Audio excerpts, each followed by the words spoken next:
সাবেক ভূমিমন্ত্রী সাইফুজ্জামান চৌধুরী জাবেদ ও তার সহযোগীদের বিরুদ্ধে দুর্নীতি ও অর্থ পাচারের অভিযোগে মামলার সংখ্যা দাঁড়িয়েছে ৩৩টিতে।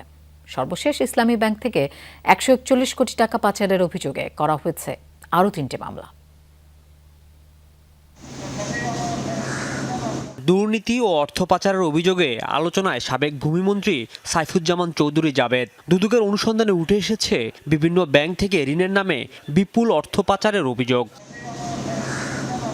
ইউসিবিএল সহ বিভিন্ন ব্যাংক থেকে প্রায় ৫,০০০ কোটি টাকা পাচারের অভিযোগ তার বিরুদ্ধে।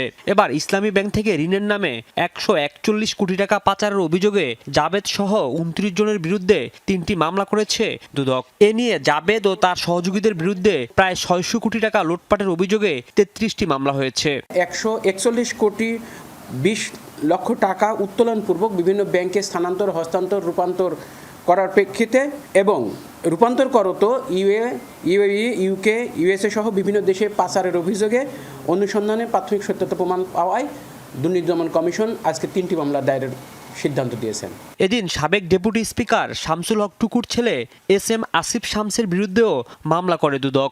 সম্পদ বিবরণী জমা না দেওয়ার অভিযোগে পাবনার বেড়া পৌরসভার সাবেক এই মেয়রের বিরুদ্ধে মামলা করা হয়। সম্পদ বিবরণী দাখিলের নোটিশ জারি করা হয়েছিল, ওনারা নির্দিষ্ট সময়ে সম্পদ বিবরণী দাখিল করেননি বিধায় তার বিরুদ্ধে আজকে নন সাবমিশনে একটা মামলার অনুমোদন করেছেন কমিশন।